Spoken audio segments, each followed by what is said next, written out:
Good afternoon, everybody, and welcome to another edition of Chatting with Dave and Sam. I'm Dave. And I'm Sam. And we've got Natal behind the controls and our resident rock star. Today we have a dear friend of mine, Gandalf. Yes, thank you for joining us. We're going to be chatting to Gandalf about his entrepreneurial journey. He's a veteran entrepreneur in the hospitality industry. So we're looking forward to sharing some thoughts and experiences that we've all gone through. But before we get into that, we're going to talk. We normally talk about something that's topical. And if anybody follows me on Facebook, they'll know that one of my pet hates are the unions, because the unions are economic terrorists in effect. Look at Nahaul, that essential workers went on strike. In fact, there are reports where went into operating theatres while the operation was going on and dragged people out. Okay. Also, when people were giving birth, they would taking the midwives out of the theatre when mothers were giving birth, and intimidating staff that wanted to work, etc. No, it's crazy. And then there was a court order that prohibited essential workers from striking, and typical they went against the court order. So, our unions are devastating our economy, and we have so many instances where we have mining unions that go on strike, like Nahaul, and not Nahaul. That's not the mining union. Mine workers union. Yeah, and what happens is they get the demand, unrealistic demand of increasing their salaries, and 2 months later, what the mines do is they retrench people. So in fact, unions are devastating jobs, or actually destroying jobs. Then you also have SACTU, which is the teachers' union. Now, in the infinite wisdom, they reckon that teachers should not be appraised. Okay, so we have this unusual scenario that we are the third worst in terms of mathematics and science in the world, the third worst.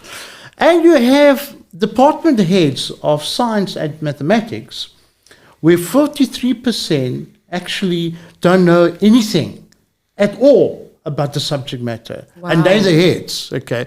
So now the universities are throwing their hands up in the air and saying the caliber of people that are coming through with maths and science is atrocious. And this is why we've got a shortage of engineers and qualified people, because of unions in action. So it's actually a huge ripple effect. It's not just about higher wages and toying and pulling muscle. Yeah.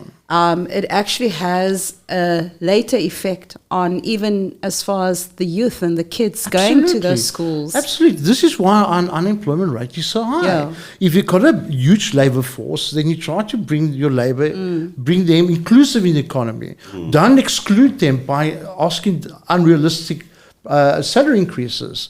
So this is my contention. So hopefully, in 2024, the criminal enterprise that being the ANC will be voted out.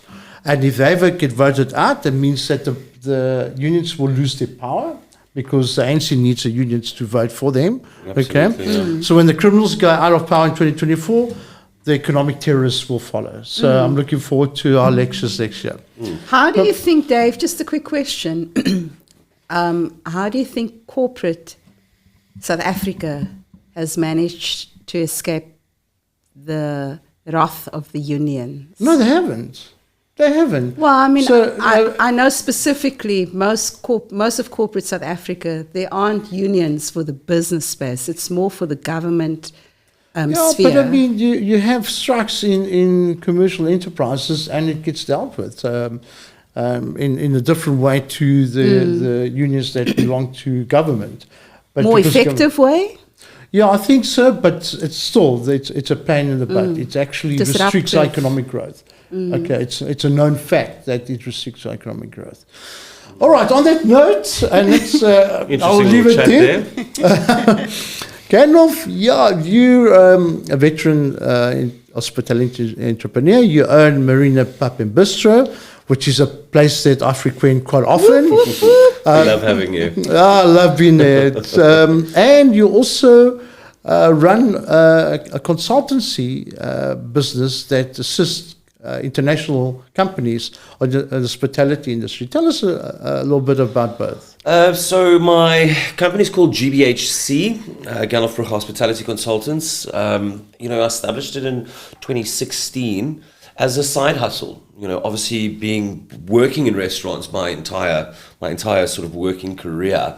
From the age of 13 all the way up till now, but I'm up to 2016, and with that, I thought to myself, I need a little side hustle because things are difficult, and obviously, things are getting more expensive, the economic sort of challenges that we have. Long story short, so I started GBHC, or established GBHC, and at that moment, I needed assistance from, sort of experienced restaurateurs or hospitality fundies, but I couldn't afford them because obviously I was just working as an area manager and obviously had bills to pay and, how do you live, fortunately had to live. Anyway, long story short, so what I did is I approached quite a lot of sort of hospitality fundies or gurus, and I offered them a side hustle. So, and we started sort of networking, and through this network process, we signed up a couple of clients, and one thing led to another thing, and I suppose it's 2023 now, and we deal with some of the biggest international sort of restaurant and hotel groups, and then also local guys as well. We deal with quite a few local guys, and I think the whole concept behind GBHC was, when I started it, is because I had this sort of plethora of experience, or this big box filled with experience, how can I give it back and assist people who are in the restaurant industry, or who are struggling to make their businesses, hotels work, and how can I offer how can I fulfill the need that they have within their within their little business or their sort of their sector, and that's where GBHC came from. And it's been an interesting, obviously challenging. For sure. Working with people, you've got to obviously perform. I think it's a big thing to understand, and obviously making sure that you get a return on investment, how you invest your things, and also the client specifically as well. So when did you get involved with Marina Pub and Bistro? I was actually local at Marina Pub and Bistro. As are you. Yeah. And I used to just go in every afternoon after work. Obviously, working the normal 9 to 5 in the hotel sector, and when I would come home, I'd have a beer and obviously relax a little bit and shake off the day's sweat. And then I met Jamie Hart, and and his mother, Michelle Hart, and Gordon Hart. Gordon Hart, obviously architect. Michelle is an accountant. Jamie's a qualified chef. Jamie Hart. Okay.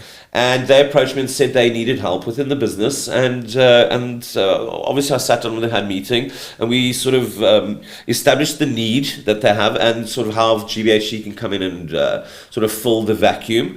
Obviously, it was an equity-based agreement, so we the GBHC took a little bit of equity within the business, and I suppose GBHC's been there now about a year and 8 months since we've been in.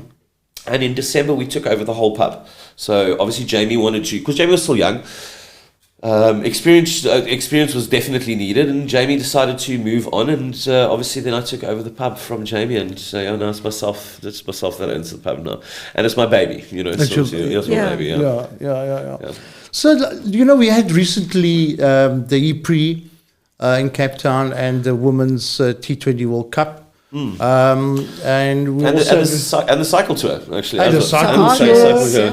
And I've also read recently that we're getting 75 cruise ships this year. 75. That's amazing, yeah. So Cape Town hospitality industry is booming. And the recent stats is in the last quarter, 169,000 jobs were created in South Africa, of which 167,000 came from the Western Cape. Yeah. This just shows you the hospitality industry now is opening up. Well, I mean, it's linked to the recovering tourism industry as well. Yeah, yes. Obviously, that was based on the knock-on effect of COVID, and the impact of COVID. But long story short, with sort of restaurants, hotels being able to accept guests, and nightclubs, and our ports being open. It's been an interesting ride, So, but yes, we are very excited. There is an upturn. Obviously, we are creating jobs. It is still it's a challenging sector to be in, because obviously the margins are so fine, in the hospitality sector. So you really got to be on your game, otherwise it can hurt you, And then also just ensuring that your guests are happy, I suppose. I think that's the first prize here that we're working towards. I always believe, happy staff, happy guests. So you start off at the root. You make sure that your staff are taken care of. Make sure that your staff are fed. Yeah. Make sure that they're clothed well. And then if they're taken care of, then ultimately they take care of your guests. And it's just beautiful, like you said earlier, Sam, the ripple effect. So just being kind. So.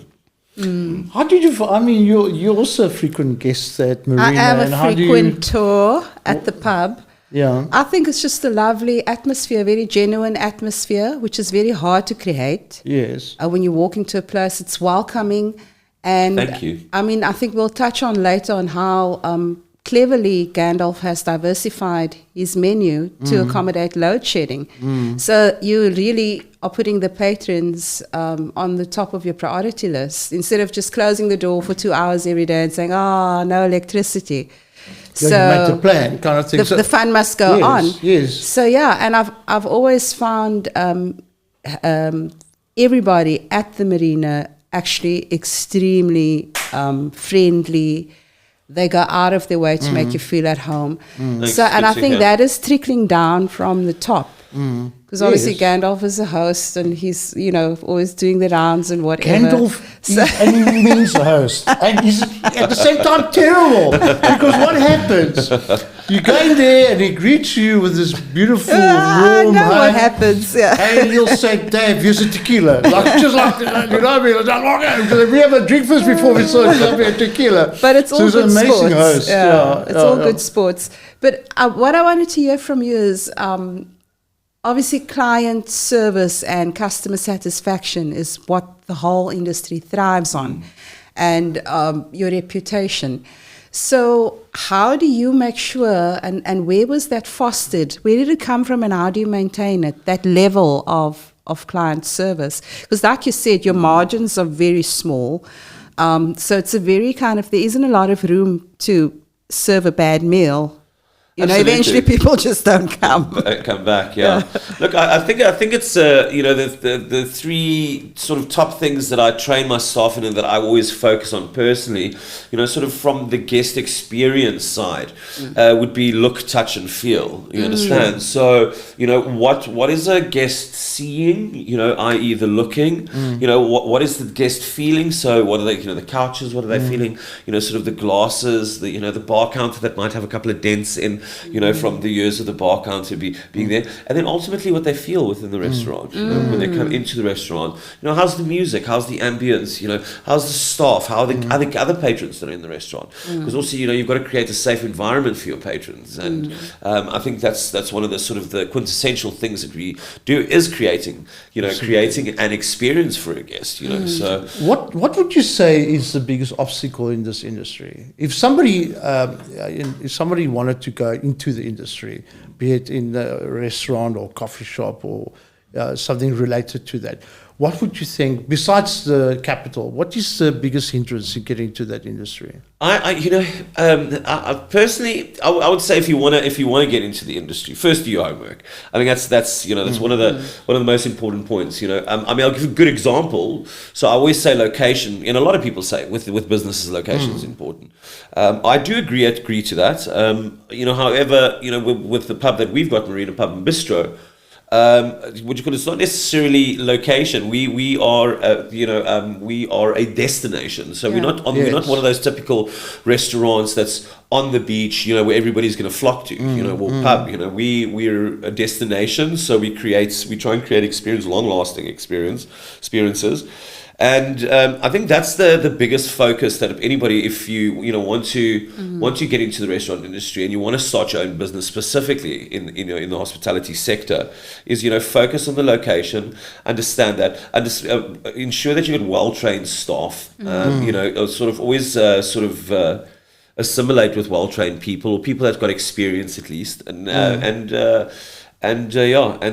be ready for long, hard hours, because it is long hours. And I think that is a hindrance for a lot of people, is that the guys, most people these days, are very comfortable working at 8 to 5. Yeah. It's a lot of work. It's a lot of hard work. It's a lot of hard work. Some mornings you start at 8 and you only leave at 2 the next morning. So it's hard work. And I suppose you have the added pressure where your competitors, in your case, right next door, try to rat your cage down again just to make things interesting. Hey, Gandalf. Look, I think it's competition's important within our sector, with any sector, because it breeds excellence. That's the bar.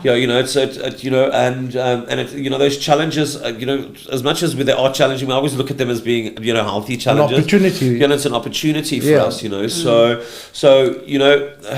also then it's just smother people with kindness, but also you must remember the more, like I spoke to somebody the other day, because we've got a restaurant opening right next to us now, and pretty much serving exactly the same food as us. So it is challenging. So we within that scope, we are also sort of metastasizing and changing our brand, specifically Marina Pub and Bistro, into something completely different to accommodate sort of what the the trajectory of this new place, new restaurant next to us coming in, and obviously that mitigation that we're going through.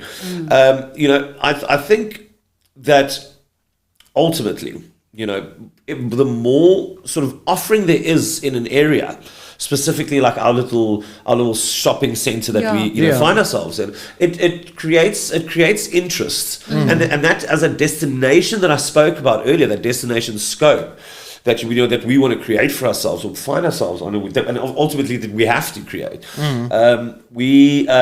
It pulls more offering pulls more people. So we're optimistic about that. Yes. Because the more people, the more the merrier, I suppose. Ultimately in our industry, So healthy competition. It's healthy competition. It keeps a person on your toes, because I think a lot of times what happens is, if you've got a business and it functions, and you're sort of, you become complacent. You become complacent because your top line's good, your bottom line's looking good. You're just comfortable, and you do become complacent. And I think sometimes you need your feathers to be ruffled a little bit, because then you think outside the box, and then ultimately it's about the guest experience. So your guests are getting the best experience and the best value for their money. Because that's what everybody's going for these days. Sure.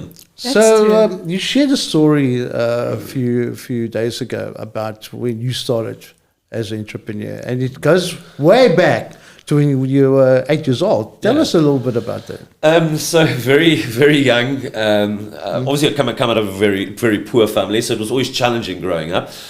Being 6 children. My father being the breadwinner and my mom being a housewife. We had a. Where do you fall in the 6? I am. So the 2 eldest were twins, Richard and Michael, and then there's obviously Nicholas, and then myself. So I'm sort of a middle child, the child that nobody, because obviously the first few kids, just moms hanging out the first few kids, their parents are like sort of on overdrive with the kids, and then the middle child just gets to do what he wants to do, and they just sort of flies under the radar. And anyway, so I started obviously coming out of a poor family, and I'm wanting to buy interesting stuff for myself, save a bit of money, and sort of create some sort of finances for myself. I started mowing a lawn. Auntie Mims, she stayed right next to us, and I mowed her lawn, and it was $50 a day. And then so obviously every Saturday I'd go and mow the lawn, and it was like we had this Flymo lawnmower. Excuse me. We had this Flymo lawnmower with, obviously didn't even have wheels. It was just an electric lawnmower, and I went to go mow a lawn. And then so after a couple of weeks, a couple of the other ladies living down the road also wanted their lawns to be mowed. So I started mowing, and eventually was like at 4 lawns, every Saturday, and it was like $200. And back then was quite a lot of money. It was quite a lot of money for an 8-year-old. It's interesting. But I'm just trying to imagine Gandalf like working the street. Were you quite a charmer back then? Did you have that personality of a salesman? I think I've always just had a sort of the gift of the gab, if you want to call it that. Being able to communicate with people. And obviously it's taken me years to sort of refine that. But you call it, in that, speaking about that, the gift of the gab, a couple of my friends would realize that I was making, $200 on a Saturday. And I thought to myself, my friends were like, no, but they really want to tap into this sort of, sort of little scheme that I've got, a little business that I've got running. So then I would get my friends to mow the lawns for me, and I'd give them $20 each for to mow the lawns. Please don't hate me, guys. The truth is coming out now. If any of my friends, so how many people did you have employed? And eventually we had, we were running 10 lawns down the road. I was running 10 lawns down the road, and I've got 3 to 4 guys working with me, a couple of my mates, and I'd give them each 20 rand, and I'd take 30 rand, obviously, for being the facilitator. Yeah. And then I'd walk up and down the road like a little drill sergeant, making sure they're mowing the lawns properly. And that's your age as well. Management. Anyway, long story short. And then there was, after that, I think you told me when you were 13, there was another. 13 started in the restaurant industry. That's, my passion started in the restaurant industry. I, washed glasses and packed like sort of as a bar hand. Obviously, I wasn't allowed to, but I wanted some extra bucks, and I was given $30 a shift, and I was washing glasses, packing glasses, just hustling. As a kid, worked 3 shifts a weekend. Friday night, Saturday evening, and a Sunday day. Saturday, still running the lawns, with my mates and that. Even doing a paper route during the week with one of my dear friends, Wayne Stanley, one of my late dear friends, Wayne Stanley. Anyway, and started working, and sort of packing, and then with this packing the glasses and sort of seeing, how this sort of business functions, or this organism actually functions, because really if you sort of in the back of house, or sort of the back end of restaurants, you're sort of in the heart or the soul of it. It is basically like an organism. I mean, it works. And to see how Uncle Malcolm at that time, how he could run his little pub, obviously serve the guests food and cook a little bit of food and have a bar lady and, somebody washing dishes and me packing glasses, how he could make it work. And then also the flair and the sort of I would almost say like all the love that he gave people, and he showed people the welcoming of people. And then in the same breath, the hospitality, And then obviously, how that made me feel and how people feel and how he felt, with that, and as I said, look, touch and feel earlier. And I suppose the rest is history. I've been in the industry for a very long time, since I've been 13. I'm 41 now. I've worked for some interesting companies. I mean, I've had my times when I was retrenched. I've had my times where I was young and stupid, and resigned when I shouldn't have. But obviously because it's such a heated, challenging industry. Sometimes you do get into these moments where you get into, because of the pressure being so intense, especially in massive restaurants, 300, 400, 500 seater restaurants, the pressure does get intense. And sometimes being young and arrogant, you sort of you react. I know exactly that. I went through that when I was young. I went through that. I mean, I remember my first job was as a waitress at Green Market Square in Cape Town. Oh wow! It was still in on the square back then. I think I told you the story. So my sister and I got summer jobs. Also way too young, but I think at the end of December when I got my paycheck, it was just like poof, like gone, go spend. Young and down. Jolly. But what I remember from that, it was very stressful, and just contending with people from all walks of life. And you also said now it's actually a very stressful industry. So how are you looking so chilled out and glowing, and you've got like the whole thing going? I think how do you balance? I think it starts off at home. Right, it starts off at home, having a balanced life at home, obviously eating healthily. Well, I mean, we try. At least. We try. I mean, things are expensive these days, and we're struggling. So I don't even want to know how people, that are really struggling are struggling, if that makes any sense. And, obviously that's, I always say, how can you look after somebody else if you haven't taken care of yourself? Absolutely. You understand? So, and that's my philosophy, even with my staff, about feeding them and, always making sure. I think ultimately, I'm just going to sound stereotypical, but, the reason also that, one of the biggest lessons I learned years ago in the restaurant industry is if you feed your staff when they arrive at work, he's not going to be standing in your pizza section eating your bacon the whole day. You understand? Because your stomach, the staff member's stomach's going to be full. And I mean, and then also then it made me think, like, why should... how can a person serve a 300 rand steak when he himself hasn't eaten something today? That was a big thing in my life. It's quite profound.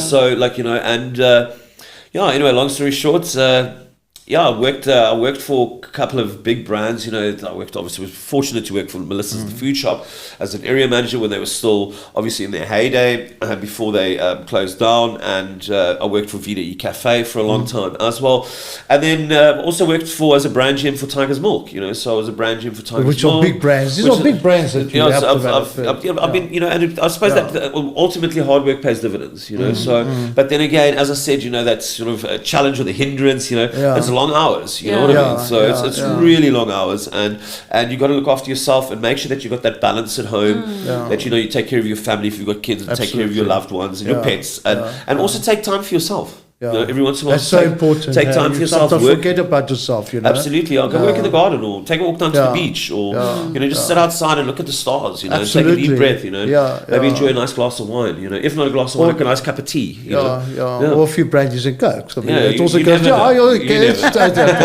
So you know what impressed me as well. Excuse me. You showed me a document where you through your consultancy, where you were consulting this international group of restaurants.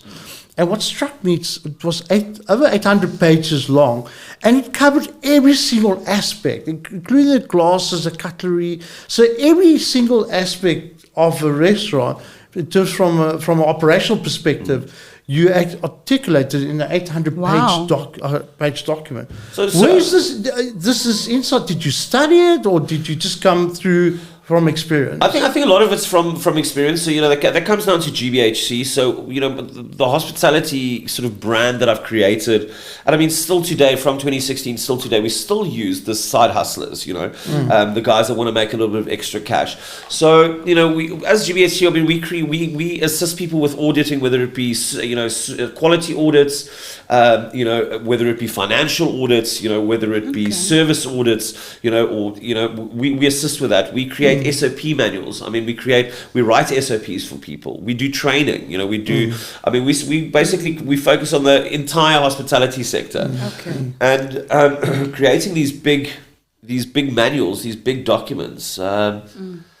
These big documents, it's because people have approached us, and because we've got the experience, you know, we can create these and we can write SOPs that, you know, sort of suit their business and sort of improves their, you know, sort of and streamlines sort of their processes within their business, and then ultimately having these documents at hand, so when, you know, any person could literally walk off the street if he's got a little bit of experience and be able to open this document and be able to find anything, how to do anything within that sort of that specific store, or within the entire brand, you know. So but I mean, it's quite a skill set to be able to cover every aspect. I mean, it's you've been very blasé, Gandalf, and humble, but I'm sure there's I read a lot of the document and minute I thought, details. it was quite impressive. You know? Thank you. So you know, Sam and I recently went through quite a bit of an ugly experience where we helped.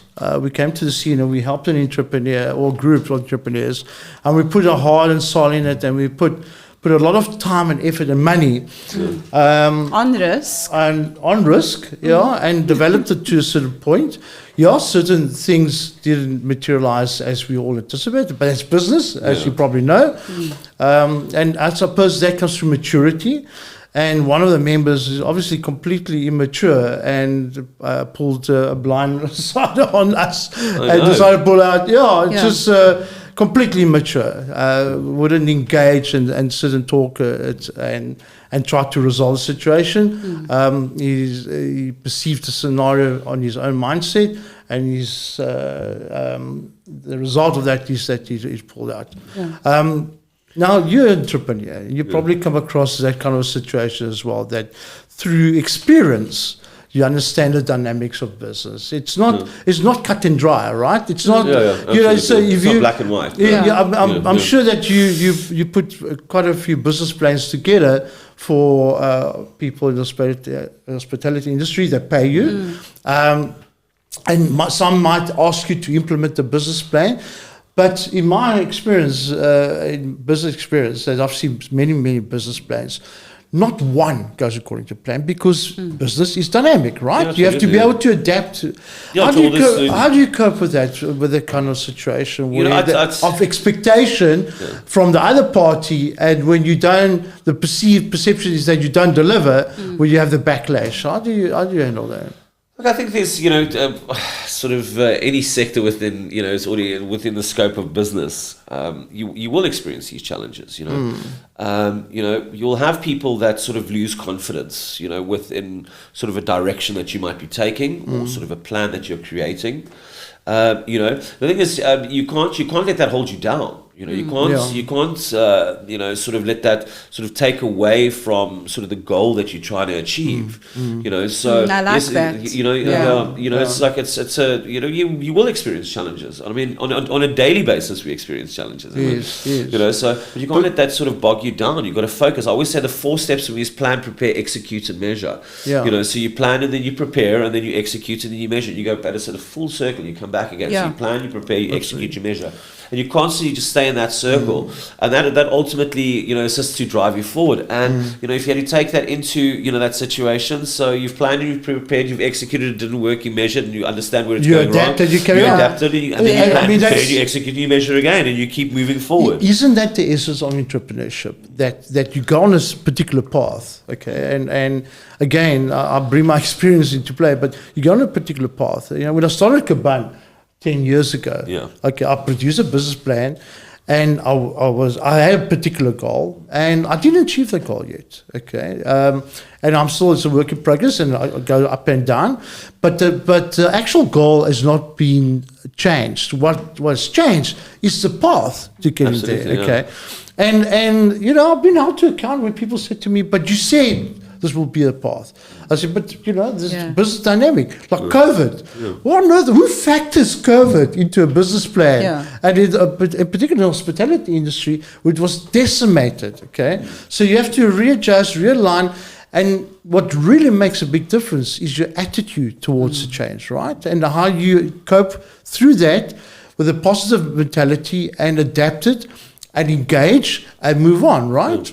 Absolutely. I was fortunate over the lockdown. Obviously, I hustled as well because I was working for a hotel group, and I was lucky because I thought outside the box, and where there was a talk of us going into lockdown. And obviously, it started off with 3 weeks. I think it was in March, if I'm not correctly mistaken. In March 2020. And everybody that sort of I worked with thought, great, it's a 3-week holiday in the middle of March. And obviously, I'm watching closely what was happening globally. These lockdowns were extended. And I sat down and spoke to Jill, and I said, look, let's rather not, let everybody go. We rather go and look after a hotel or a couple of hotels and ensure that things are going, well. Obviously, ensure that the buildings take care of things, not getting stolen, and that. At least we are assured of having an income, because it's definitely going to get extended. And obviously, we went for the first 3 weeks. It was great. Lovely living in Sea Point, looking at the promenade every day. It was beautiful. It was quiet, no people, which is excellent, But I mean, there was no social dynamic. We were stuck in an apartment. You're allowed to go and work. It was an hour a day in the morning, if it was that. Yeah. And anyway, long story short, and they extended the lockdown. And eventually, with all the stages and that we went through, if I stand correct, it was something like 6 months. How was that, Gandalf? 6 months. 6 months. Basically on your own in this hotel. Basically, I would say The Shining with what's it, Jack Nicholson. He said what? Obviously that went through my mind when we got to the hotel the evening. and we obviously at home, we go with the friends and that. We would have these cult classic film evenings. And one of the last films that we actually watched was Stanley Kubrick's The Shining. Oh, you're kidding. And then obviously now we're going into this hotel. It's quite a big hotel, and you're the only people in the hotel. Actually, I think at that time we had two Mauritian couples staying in the hotel. They obviously couldn't get out because they couldn't get flights. They were stuck in the hotel, and I don't know, at least there was a little bit of sort of contact with people and that. But otherwise, it was lockdown. But the point is, making that decision making that decision to stay in the hotel was probably one of the best things that myself and Jill did, because after the first 2 months of this lockdown, the businesses couldn't afford to pay staff anymore, because obviously there's no revenue coming in, especially within the hospitality sector. I mean, even with myself living at the hotel, your money gets your salary was, I think we got a quarter of our salary out, but I was fortunate enough to at least get something out, where a lot of people were just sitting at home and waiting for the lockdown to be lifted. What's it called? The TERS, what do you call it? Benefit, if I'm going to be mistaken. UIF, yes. The UIF benefit. But I mean, and that's in essence, obviously, because people didn't have money. That decimated obviously the hospitality sector because it couldn't be open. But people just didn't have money to go and spend. So this knock-on effect on all the small little businesses. The guys with that literally worked from day to day or week to week. It decimated a lot of these businesses. And I mean, you can still. I mean, even today. I mean, sort of like a year or what after the the full a year and a half of opening and sort of being able to trade fully, we still haven't really, in a sense, recovered the losses. Because those are quite severe losses. I mean, the times in the hospitality sector you could only sell non-alcoholic beers. We were allowed to open, but we could non-alcoholic drinks and coffees and being a pub. I mean, that's why guys go to the pub. You know what I mean? And they want to have a beer and sit in the sun and enjoy it. So you feel we haven't recovered yet? So well, I would say it's still going to take a long time. I mean, yes, the hospitality sector is bouncing back. It's open again, but I mean, those losses that were incurred over those, it's gone. It's gone.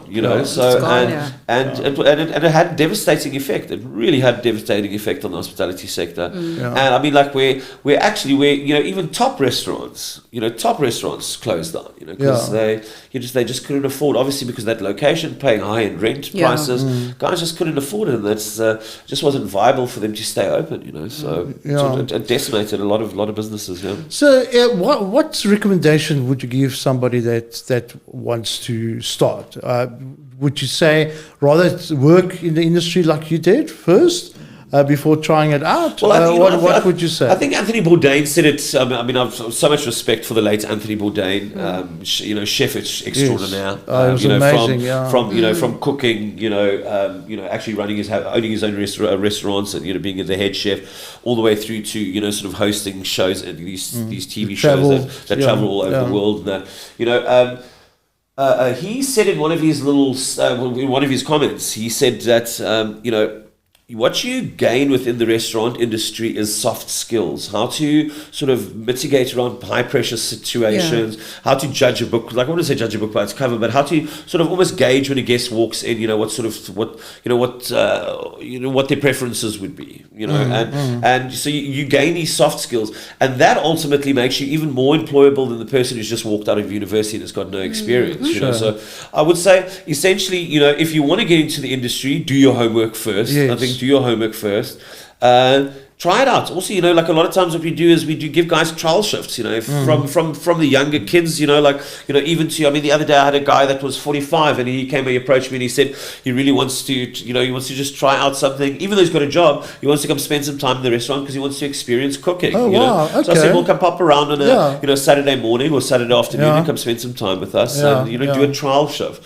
So, ultimately, I think it's about, doing your homework. If you want to get into the sector, understand what you're getting into, be prepared for long hours, and maybe take a chance. I mean, it's a risky. Well, you know what? I've had I've been in private equity, and I tried 3 times. The one time I owned a place called Epics where we had a casino inside. Remember the times where you could have these casinos were the sort of legal, but you could have them. So I tried that, failed.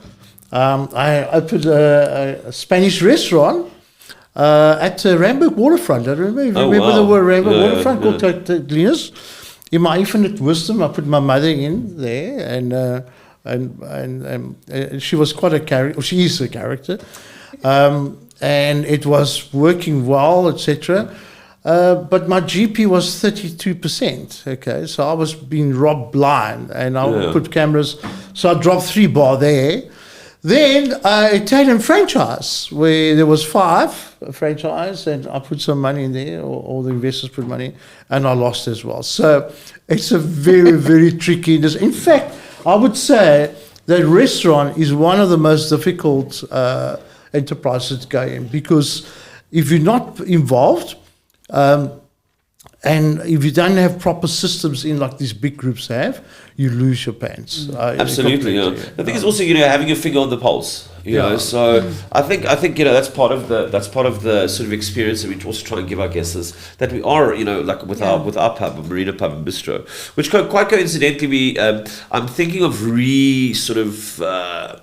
giving it a fresh look and approach. So we considering, launching our new brand mid-April. If not, we were planning at the end of March, but there's still quite a few challenges that we're going through. But we want to sort of have Marina Pub and Bistro, but then inside Marina Pub and Bistro, we want to offer sort of almost a business within a business. We want to offer our new sort of smokehouse, and that's going to be called Swine and Crowd. So it's going to be obviously the pub, and then which is Marina Pub and Bistro, and then obviously the Swine and Crowd, which is going to be an eatery. Yeah. Oh, okay. So how do you separate that within an established restaurant? So obviously what you do is Swine and Crowd would be renting space essentially from the Marina Pub and Bistro. Are you going to put somebody dedicated for that? Somebody's going to be dedicated for running that. So it's basically a business within a business. It's the lawn mowing business all over again.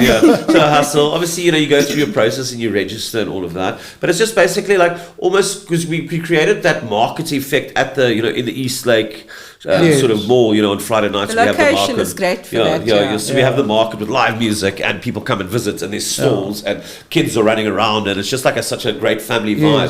Yes. But obviously offering that, having that offering, and doing that smoking, and sort of doing just wonderful sort of wonderful fresh good food, which you could at a reasonable price, because things are tremendously expensive. So anyway, the point is, I want to get back to the challenge, so understanding your margin, that you have to have your finger on the pulse. You have to understand what's going on in your business. You have to be there. If you're not there, you have to get somebody, you have to employ somebody that can be there, that sort of takes and puts your points of interest or your interest, as one of the high points for them, so that people aren't sort of bypassing the till, or sort of being nefarious, if you want to call it that, or malicious. But I think that's one of the biggest challenges in the kind of industry, that you do have to have your finger on the pulse. Like in other industries, the chances of theft is not as great as in a restaurant, and if that perpetuates, it actually can destroy the business completely. Absolutely. I mean, I know from personal experience, and even though we put we put on CCTV cameras, we put these controls. I'm a qualified accountant. I put controls and everything, and the GP stayed the same. And what we found, because my mother would not, she trusted the head chef, and what we actually found is that the head chef was in cahoots with our meat supplier. So the meat supplier would invoice us for 100 kilos, but we only would receive 50 kilos. So getting into that, I mean, like, if I can give, sort of fellow restaurateurs, hospitaliers, or if you want to really call it, I call it the big five within the industry. So the things that directly affect your cost of sales. So obviously, invoicing, are you checking in your invoices? What's your prices on your invoices? Are the invoices getting captured on your point of sale? That can directly affect your sort of your cost of sales. Your portion control within a business. I mean, within a restaurant, but I mean, it doesn't matter where you are. I mean, portion control is obviously selling the right sort of units, understanding that's a portion control.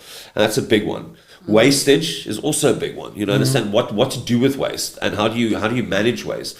So are the guys saying at day 3 when you've got production, are they just bidding it into the dustbin, or are we running a special on the 3rd day in the morning to make sure that we move the stock? And then obviously it's still the 3rd day, so possibly you can move it over into another account. You move it into a staff welfare account. You understand? Okay. Then your staff it doesn't get wasted, because there's nothing worse than just food getting binned daily. Which I mean, the waste we go through, as humans at home, it's severe. The other thing is obviously production control, understanding your recipes and how you're producing things. So that's 4. And then the last one is theft.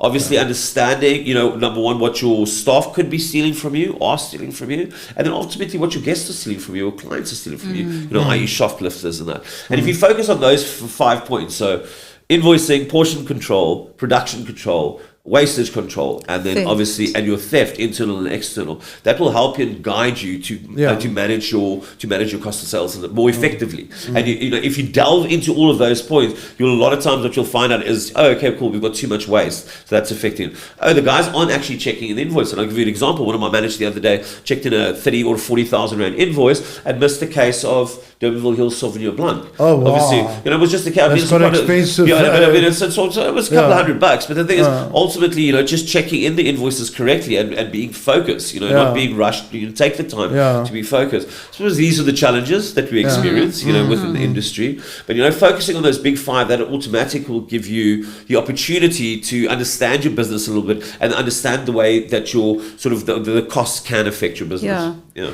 Gandalf, your GPs, that is brilliant, because obviously the people listening to the show are themselves entrepreneurs or thinking about becoming entrepreneurs. But further to that, the lockdown and all the challenges you've had, there's now the load shedding challenge that's playing out. How has that affected your business? How has it affected the morale of the staff and the patrons? And how you mitigate it? Yeah, and we're fortunate to be a pub, so we're not serving coffees in the morning. I think anybody serving coffees in the morning, you got load shedding, and you don't have a generator that can run a 3-phase coffee machine. You're going to feel disaster. it. It's your lifeblood. Yeah. We're fortunate enough. We're a pub. We've got a draft cooler. Obviously, the cooler works in electricity, but we can put ice into the cooler if needed to keep the drafts cold. We cook predominantly on gas, and obviously we have wood-fired pizza ovens. Okay. We quite alright. The only thing that we might need is light, but there's nothing wrong with lighting up the fire pits, which we have outside.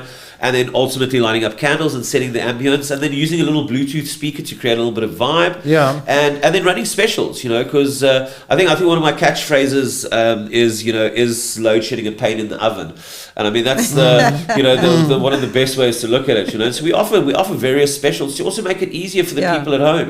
Grabbing 2 pizzas for a set amount, coming in for a dinner for the whole family. So that it's cost effective for the family.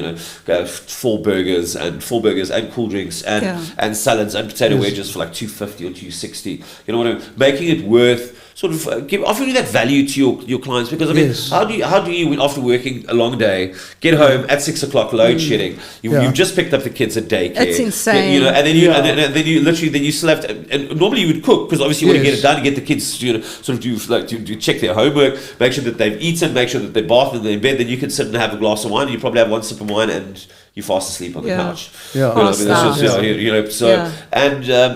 we thought, okay, well, there is a little bit of scope, and there's a little bit of a sort of offering that we can sort of give our guests, and we ran these specials, and it's actually been wonderful. You haven't seen a real dip in turnover during load shedding? I would say we've been pretty consistent. So as I said, we're fortunate because we have the space that we have is it's conducive to using candles and lighting the fire pits and having the wood-fired pizza oven.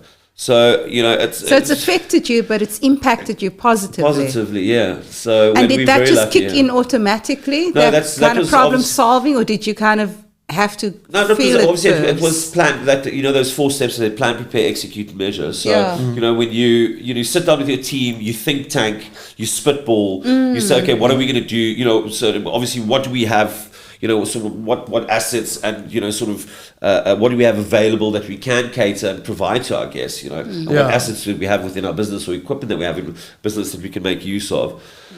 And then do the planning, and obviously understanding, there's going to be no lights, so having candles, and it actually makes it feel so. Oh, it makes great. It makes it feel really comfy, and so it gives a really beautiful, homey feel, and so that ambience, as I said, that look, touch, and feel. What are you feeling? Yeah. Some load sheddings, our restaurant is packed. The pub obviously inside's packed, and then outside's also packed, because we're offering those specials for people. And I always say, running specials, you don't want to shoot yourself in the foot with running specials to pull people, because you shouldn't be really shortchanging yourself in the good quality product that you're serving. You should always. But the thing is, I always say, is how do we offer, as within my scope, my business, I always question myself, how can I offer value for money for our patrons? Whether it be through the experience, whether it be actual value for money, so that look, touch, and feel. And so and it's we've benefited out of it. You know, we're very fortunate. You know, at the pub. You know. Well, I've been there a few nights, even during load shedding, and actually the one night I found it so intriguing. There was load shedding between 6 and 8, and towards 8 o'clock, like the patrons started counting down. You know, collectively to get electricity back on. Oh my I mean, gosh. the only real difference in the experience of being at your beautiful spot Thank you. is that the music changes. That's so when the electricity comes on. I mean, there's some serious music, and I've gone to your place. I've told you this before, just to sit there, have a few beers, and listen to the music because it's so awesome, and it's so on point what you're saying. It's all about the experience, right? You know, the food's good. I mean, your pizzas are legendary. I mean, I love your pizzas. So Sam and I, Me too. We normally go there on a Thursday after the podcast. I We're think going to have we've worked pizzas. through the whole menu. I think there's one thing I would never be able. I mean, a burger is mundane. You know, like I mean, like everybody, like a lot of people do burgers. I'm not saying everybody. A lot of people do. Not everybody does a brilliant burger, but you know, but so you know, it's a burger. I think with the pizza dynamic, with that wood-fired sort of element that comes into it. You know, for me, that's one of my favorite dishes of all time is pizza, and it's easy, you know. I suppose you can get a couple of the main groups that you should have for your daily intake, you know, on a slice of pizza. So don't quote me on that, Gillian. But you know, I love pizza, you know, and I think that's also it's important, you know, that you know, and thank you for you know saying that, you know, with the pizzas and the food, how good the food is. The music, obviously, you know, being passionate about music, I've always because you play a few instruments, Yes, so I do. do share what you play. Well, I enjoy. I dabble in music, and I've you know been blessed to you know sort of have that opportunity within my life, and I would say to anybody listening is you know take up a musical instrument, you know, because it teaches you discipline. But ultimately, you know, with that being able to you know sort of create music and be part of teams that actually are people that sort of are lyricists and you know sort of people who write music and you know take that tied into my love for the music and creating these amazing playlists for the pub. You know, so and we've That's literally so important. It's so important that as I said, that look, touch, and feel. You know, so getting back to that look, touch, and feel. And the music is just, I think that's one of the most, that for me, that's the most important part. The music and the lighting, you know, and sort of that experience, and obviously the quality of the food. But the music sets the tone, you know, whether it be on the little Bluetooth speaker, while we've got load But shedding. I could actually say then that's your personal touch as well. Yes. Because I'm hearing now that you actually compiling the playlists. And stuff. So it's not just some random CD that you're plugging in. No. Well, obviously, we create our own playlists. We obviously it's based around the time of the day, you know, because you don't want to be playing, you know, Stevie Nicks and Fleetwood Mac, you know, blasting, you know, at 11 o'clock or 12 o'clock in the day. You know what I mean? It's sort of period appropriate, you know. So but what instruments you play? You haven't told us. You play the guitar, yeah, no? obviously play the guitar, play sax, play piano, play drums as well, and so I do the whole scope. You know, Can you sing? I try. Do you want to give us a song? No, thank you. Nice try. I won't. Because I want to try because my kids, when I take them to school, they say, and I start singing to the radio, they say, "Daddy, please, can you not sing? You know, you're not a singer." But Look, I mean, I love singing. I think you know with. It's also quite strange because being sort of, I think if you're a host within a restaurant, your own restaurant, you're always on this sort of stage, you know, you're entertaining people. So, All you know, eyes on you. Exactly. Yeah. So, and what you call it, it's just strange because I don't want to say that I'm shy when it comes to playing music, but I think music has always been a very sort of private and personal thing for me. You know, that what you call I lock myself, you know, put myself, I don't want to say lock myself, but I can sit in my little music room or studio so at like home. more intimate. At home, you know, it's like intimate for me, and that's where I can express myself and sort of go through sort of the motions, you know, of my emotions, if you want to call it, you know, the pressures that I experience, you know, through my daily being, you know. So the next question is, Gandalf, do you know how to cook? I try. Look, I must be honest with you. You know, when you're in the restaurant industry, you're cooking at work 90% of the time, 99% of the time. You know, you got to know the fundamentals, the basics. You know, I love cooking at home. I love breaking bread. I think that for me is the most important thing. You know, I mean, Dave and I had an interesting conversation the other day about that. Sitting, you know, just being able to sit around a table, have a braai, sit around the table. Everybody brings their own elements. You put everything down on the table, and you sit and you break bread and you talk, and you know, going through the experience of when the food, like people start eating. You know, everybody's quiet, you know what I mean? And the food's like everybody's busy taking nibbles. The and fellowship, and then, it's beautiful. And then the fellowship, and how it builds to when people start talking. And I think that's also something I find very addictive within the restaurant industry. And how it like builds and the people start talking and you hear the experience. Yeah, and by dessert time, everybody's having selves. exactly, you know, cheersing and having a sip of wine and the kids drinking some apple juice. It's so important, that kind of thing. Yeah. You like to cook, eh, Sam? I do. When are you going to cook a meal for me, Sam? Soon, Dave. Hey, soon. But I know you're going to be cooking a meal soon as well. Well, tonight. Yeah, you're cooking tonight. Oh, and then... we're doing the potjie on Saturday. Guys, Gandalf is having a potjie competition.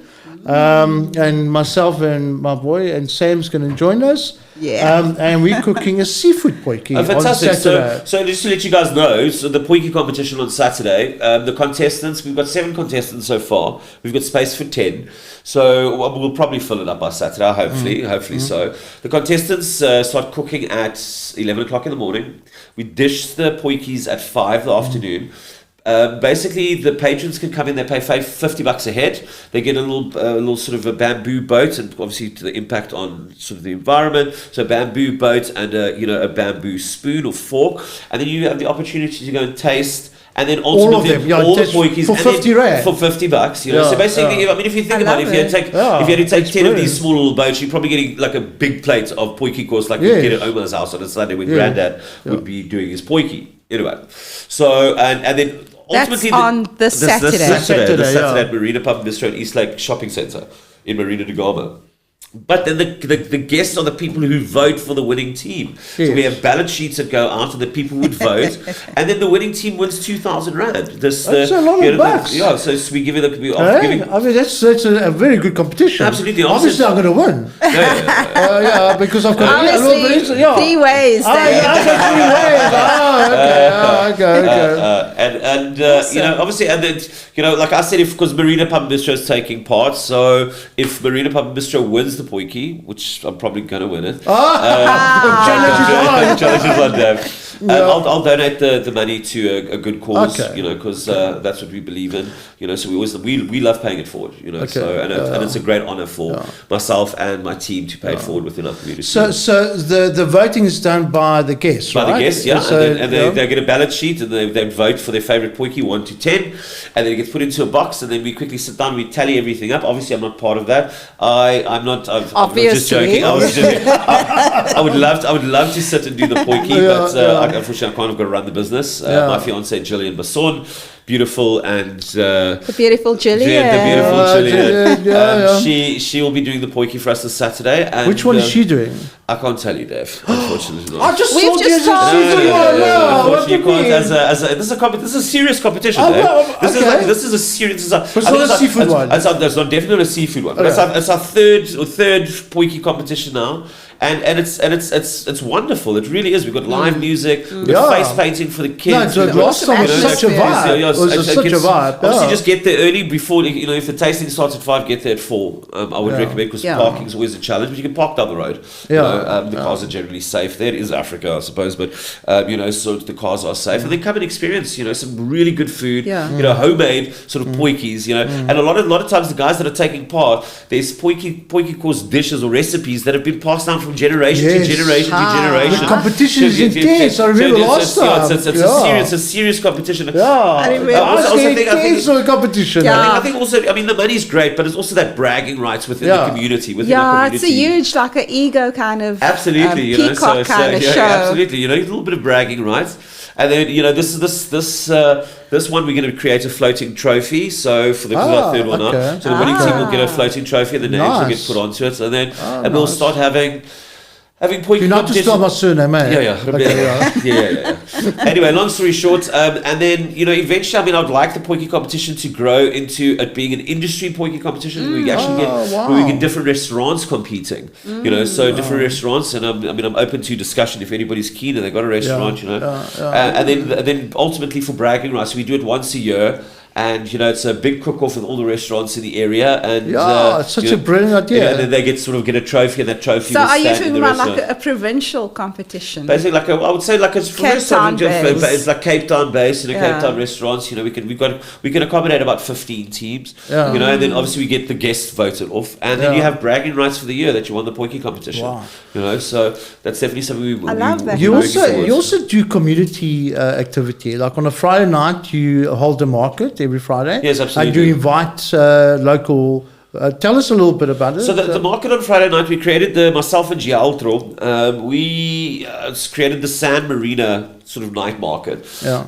Obviously embracing sort of local entrepreneurs, but entrepreneurs that are working from home, guys that are like really hustling, and a lot of times this is their only sort of also their main stream of income. And so we with us having the space, we were like, okay, we've got the space. Let's see if we can do a hustle for people and create a night market every Friday. From 4 to 11, the guys come and set up. And I mean, people with clothes, and sometimes even people that got secondhand clothes because they need money. We allow them to set up and they can sell the stuff so they can make money and provide for their children.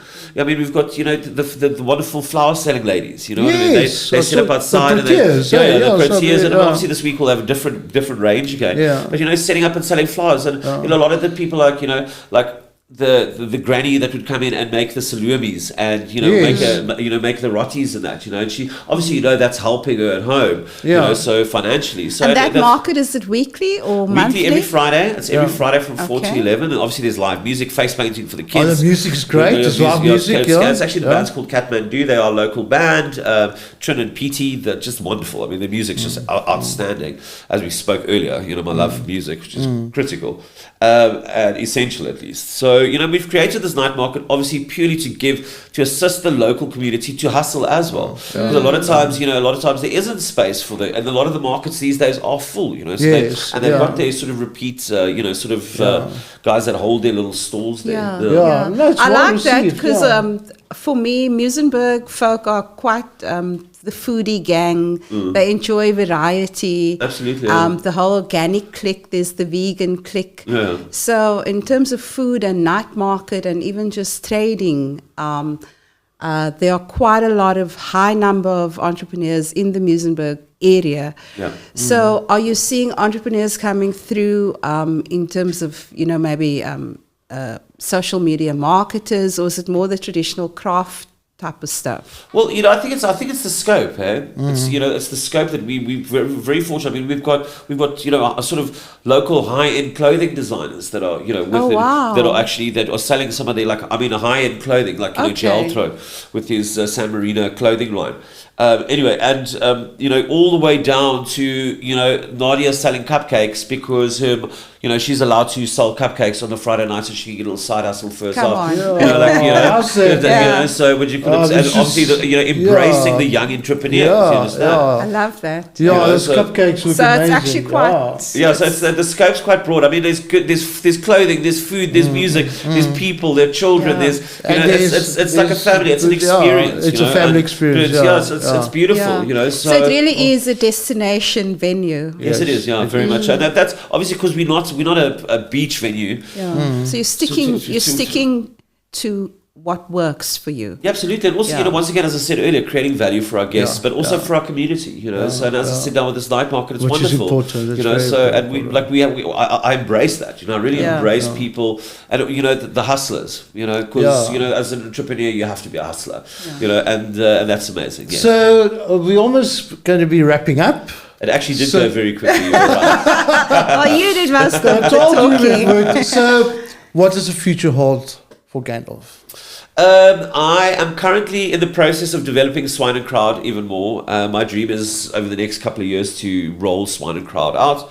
Obviously, we're just in the process now of just tightening the nuts and bolts a little bit before, and just obviously getting our recipes down because we're going to start smoking in the next couple of weeks, and then hopefully within about 6 months we'll have the blueprints of Swine and Crowd, and then all the SOPs and that, and then we're going to obviously look for investors because you need to reach out to investors, and then do a rollout of this smokehouse pub eatery environment that's sort of a family environment, catering for the family and offering that value for our for our guests. It sounds And marvelous. for anybody Sounds interested to partner with you, how would they get hold They of can you? get hold of me through Dave. Dave's got all my contact details, and they're more than welcome. They can, I mean, if they would like to, they can come for an experience as well at the pub. Come pop around, come check it out. Come on a Friday night or a Saturday, and come and experience that. I think the proof is in the pudding. Ultimately, Sure. so come and experience it, and then if you'd like to make contact with me and sit down and discuss it, we're more than welcome. You're more than welcome to, and you can just get hold of me through either Sam or Dave. Yeah. Awesome. So, on that note, I'm looking forward to all our listeners coming through on Saturday to taste our potjie, which I'm going to win, by the way. Putting it out there. I actually hope so, because your last potjie was wonderful. So. But was it really? Or you No, look, and I must just, before we close threw me off, in the deep I end, did throw okay. Dave in the deep end, because I had a team that cancelled on me for the potjie, and I called Dave on the Saturday morning, and I was like, Dave, I need you to come through. I'm buying all the ingredients. It was more like, Dave, you're cooking. You're cooking today. Obviously, that's because of you making your paella and your wonderful cooking evenings. So, and I'm grateful for that. Thank you, absolute thank you pleasure. for the opportunity, Sam. Carol, It was it so was a good. real pleasure having you here, and I look forward to seeing you a bit later. Yeah, absolutely. I'll Just see you guys. now. I'll see you guys. So on that We'll note, see you just cheers now. everybody, Cheers, till next everybody. week. Bye-bye. Ciao. Bye. Ciao.